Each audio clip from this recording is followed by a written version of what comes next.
안녕하세요. 스코센TV 에릭입니다. 오늘은 떤 주제를 가지고 이야기할 거냐면요. 요즘에 제가 보니까 호주에 이제 갓 오셔서 아니면 오신 지 얼마 안 되시거나 뭐 한 1, 2년 되셔가지고 많은 경험을 해보시고 이제 요즘에 호주 상황을 설명해 주시는 분들 또는 이제 한국에서 유학원 또는 이제 해외로 머홀이나 이런 뭐 취업 이민 등을 이제 소개하고 이제 운영을 하는 전문가 분들께서 어, 호주에 대해서 요즘에 조금 안 좋게 아니면 좀 우려 섞인 그런 부분들의 이야기들을 하고 계신 것 같아요. 분위기가 많이 바뀌었어요.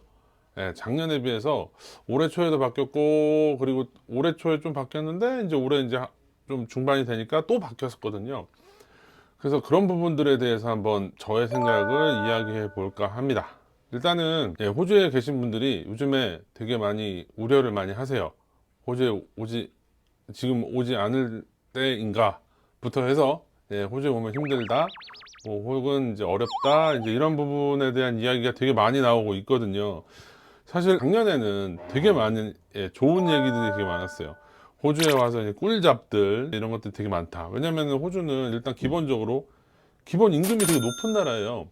기본 임금이 높은 나라이기 때문에 알바를 하던 뭐 정규 직원을 취업을 하던 임시직으로 일을 하던 어찌됐건 간에 더 많이 한국보다는 수입이 크기 때문에 뭐 상당 부분 좀 가려진 부분이 있죠.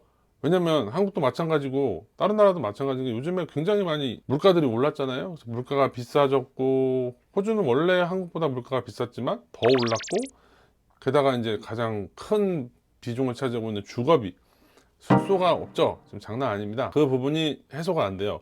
그러면 이제 그런 부분도 굉장히 올랐죠. 근데 거기에 이제 플러스로 호주는 임금 자체도 많이 올랐어요. 예, 최저임금이라고 하는 것도 지금 올해 7월부터인가 또 한 24불인가 23점 몇 불인가 이렇게 올리는 것 같더라고요. 그 말은 최소한 뭐 한국은 지금 10,000원이 좀 안 되나? 10,000원 정도 되잖아요. 그러면 여기는 이제 20,000원이 넘으니까 한국 돈으로 그런 거 감안을 했을 때는 수입은 굉장히 좋은 편이고 그리고 작년 재작년 특히 이제 코로나 기간 때는 워낙 인력이 없다 보니까 사실 어떠한 준비가 필요하진 않았어요. 어느 정도 호주에서 또는 해외에서 그 생활을 좀 해봤던 분들 그리고 영어에 뭐 어느 정도 뭐 자신감이라기보다는 뭐 살아가는 데서 서바이벌 영어가 어느 정도 되시는 분들 특히나 이제 호주의 경험을 그 전에 뭐 코로나 이전에 해봤던 분들이나 이런 분들은 손쉽게 오셔서 소위 말하는 꿀잡들을 많이 얻어 가셨죠. 게다가 이제 뭐 되게 유명해진 것들 많잖아요. 뭐 포크리프트, 무슨 뭐 코튼진, 또 뭐 저기 어디야 솔라팜 뭐 이런 것들 일자리가 일할 사람이 없고 그러다 보니까 한국 분들 소위 말하는 그렇게 여기 오셔가지고 이제 지게차 자격증을 딴다든지 이런 분들한테까지도 이제 일이 가는 거예요. 근데 지금 어떠냐? 아닙니다. 지금은 워낙 이제 뭐 한국뿐만 아니라 다른 나라에서도 많이 오니까 경쟁력이 좀 떨어져요. 왜냐면 특히나 한국 분들이 영어를 좀 못해요. 예, 다른 나라 분들에 비해서 특히 이제 남미 분들에 비해서 영어를 못하기 때문에 그 부분에서 좀 많이 밀리는 것 같아요. 남미 사람들 요즘 엄청 많이 오거든요. 호주에 엄청나게 많습니다. 어학원 가면 거의 뭐 7, 80%가 막 남미 사람일 정도로 되게 남미 사람들이 많은데 스페인어나 이제 포르투갈어 같은 경우에는 어수는 영어랑 똑같기 때문에 뭐 말은 잘해요. 그런 부분들이 있죠. 그렇기도 하고 요즘 또 제가 이제 쭉 좀 보니까 왜 그럴까? 어, 일할 사람이 사실 아직까지도 부족한 건 맞거든요. 제가 볼 때는 부족한 건 맞는데 왜 사람들이 일자리 구하는 게 이렇게 어렵다고 얘기를 하나 봤더니 좀 많이 바뀌었어요. 그 문화 자체가 바뀌었어요. 그래서 예를 들어 카페 레스토랑이라고 하면 예전에는 뭐 안 쉬었어요. 안 쉬고 사람이 없다. 사람을 구해서 최대한 그거를 어, 맞춰 보려고 했던 거라면 한동안 사람 구하기가 너무 힘들었던 시기가 있기 때문에 아예 그냥 하루 이틀을 쉬어버려요.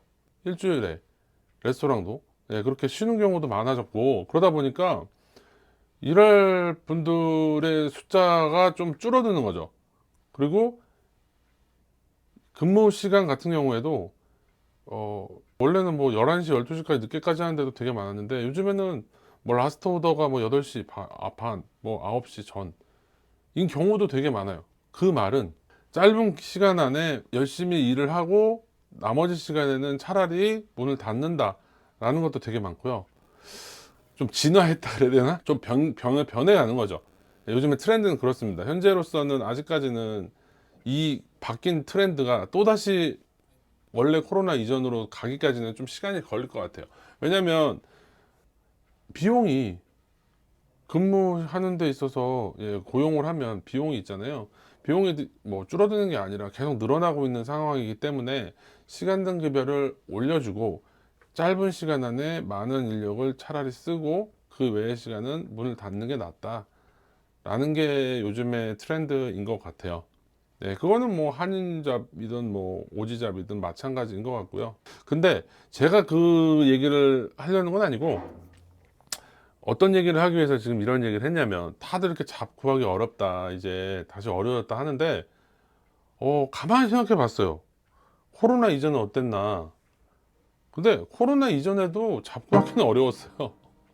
예, 호주에 잡을 구하는 거는 사실 뭐 특히나 뭐 시티 대도시 주변에서 잡을 얻는 거는 상당히 쉽지 않았던 부분이 있죠. 뭐 여러 가지 뭐 본인의 특별한 기술이 있거나 특별한 뭐 언어, 뭐 영어 능력이 좋거나 아니면 해외에서 그 여러 가지 그런 것들을 해봤던 경험이 있거나 이런 분들 같은 경우에는 좀 수월할 수 있지만 영어 못하고 해외 나가본 적 없고 기술 없고 아무것도 없는 상태에서 와서 일을 구한다? 제 기억에도 코로나 이전에도 열에 6, 7명은 농장 갔던 걸로 기억합니다. 그런 분들은. 예. 근데 요즘엔 농장에도 사람이 많아요.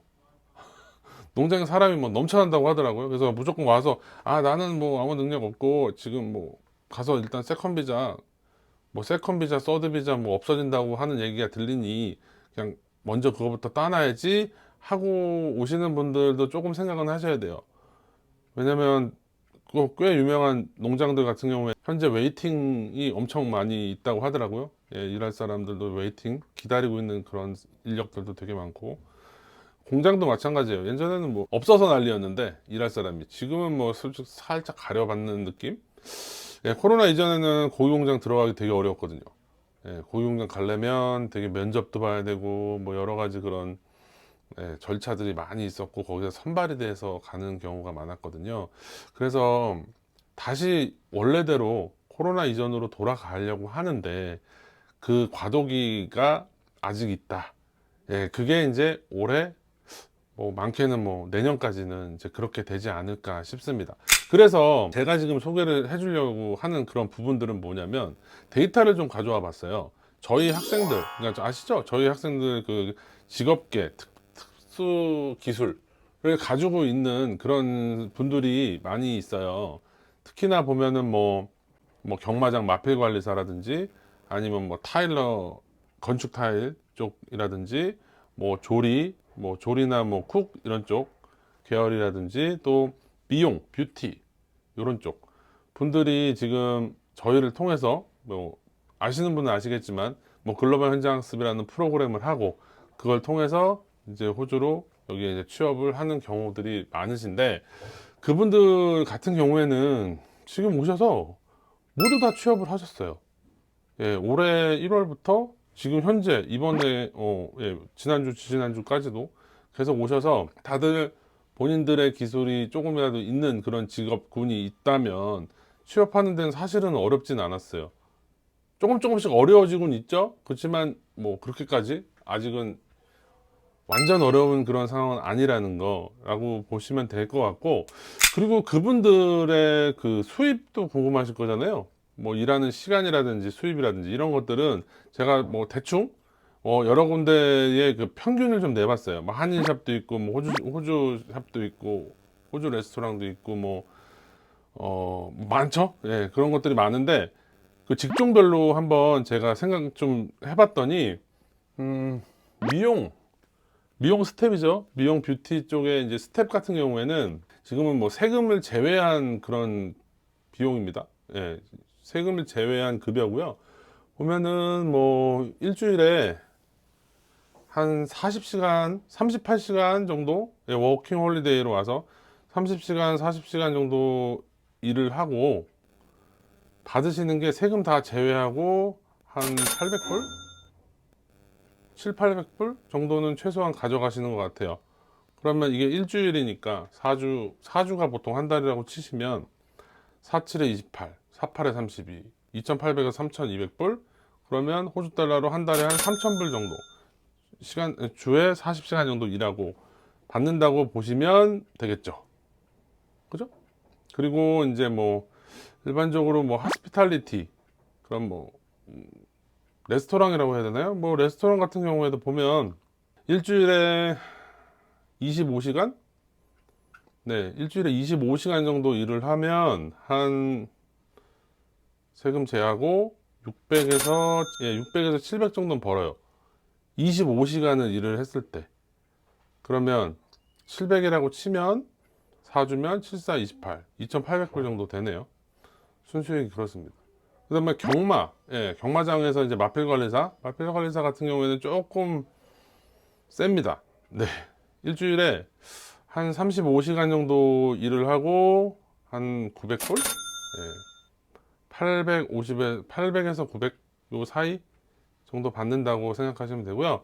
그리고 이제 건축 타일 같은 경우에는 어떻게 보면은 이게 주급이라기보다는 이제 1급 정도로 계산하셔도 될 것 같아요. 원래 주급이나 2주급으로 주긴 하지만 하루에 한 200불에서 한 250불 정도가 이제 그 기본적인 급여입니다. 근데 이제 이거는 세 전이에요. 세 후가 아니라.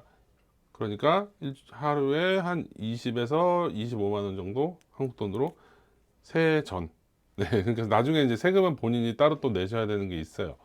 그래서 그런 부분들이면 일할 곳은 사실은 넘쳐나요. 넘쳐난데 본인 여기 보면 유튜브에도 너무 많이 이렇게 나오니까 뭐 코튼지는 뭐 그리고 뭐 연봉 뭐 1억을 벌어야 된다 막 그런 얘기 하시는데 쉽지 않습니다. 물론 가능은 해요. 준비가 다 된 사람들은 가능하죠. 뭐 충분히 고소득을 보장할 수 있는 그런 일들은 누구나 다 알고 있잖아요. 그렇기 때문에 그 대신에 대부분 그분들은 다 시골에 있어요. 외곽 지역 시골에 있고 근데 이제 시골이라는 데가 생활을 하면 쉬울 수 있겠지만 뭐 그렇지도 않아요. 있다 보면은 너무 심심하기 때문에 뭐 대도시도 심심한데 뭐 시골은 더하죠. 그렇기 때문에 그렇게 오래 버티는 사람들이 없어요, 사실은. 그런 것도 감안을 해야 될 것 같고요. 왜냐면 어차피 유튜브 같은 경우에는 제가 그 수익 공개도 했지만 유튜브는 개인적으로 하시는 분들은 수익을 바라고 하시는 거 아닐까요? 그러니까 수익을 바라기 때문에 아무래도 본인만이 가지고 있는 좀 특별한 거 그런 분들만 하는 거죠. 그런 분들만 하면서 그런 분들이 수익을 얻겠죠. 유튜브를 통해서 영상을 통해서 본인의 정보를 주고 그죠. 본인의 정보를 주지만 아무도 그걸 따라 할 수는 없는 거죠. 이제는 좀 늦었다고 해야 되나? 그런 거기 때문에 너무 이렇게 뭐 영상들만 보고 오시면 안 돼요. 현실은 다릅니다. 집값 엄청 비싸고 잡 구하기 힘들고 기술 없으면 안 되고 영어 못해도 안 되고 무슨 말인지 아시겠죠?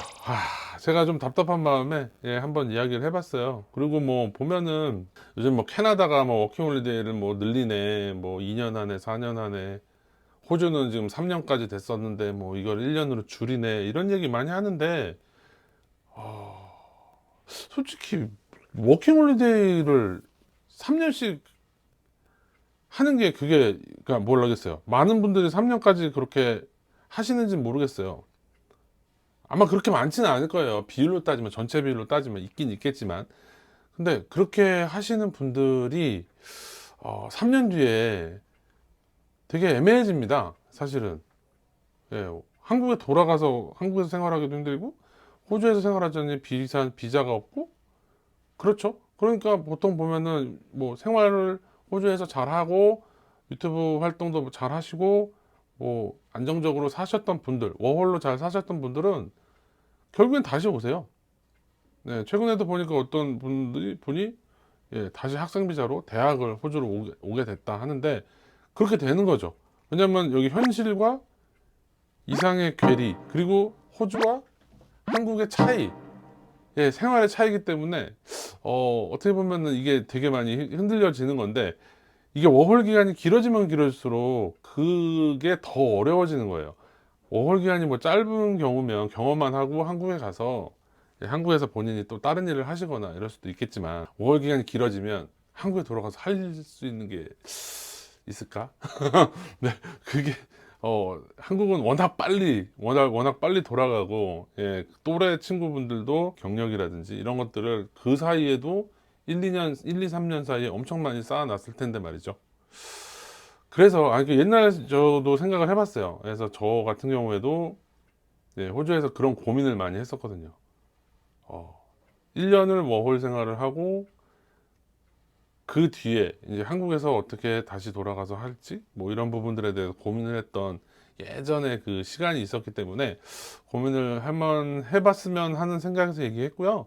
그리고 예, 뭐 어차피 저의 영상을 봐주시는 분들은 저의 그냥 개인적인 저의 경험에 의한, 아니면 또 저의 그냥 뭐 그냥 두서없는 이런 이야기들을 뭐 좋게 봐주시는 거니까 보신다고 생각을 하고, 혹시라도 뭐 다른 생각이 있으신 분들은 그 생각이 뭐 잘못됐다는 건 아니에요. 다만 저는 이제 생활을 해보면서 사람들이 많이 보잖아요, 주변에.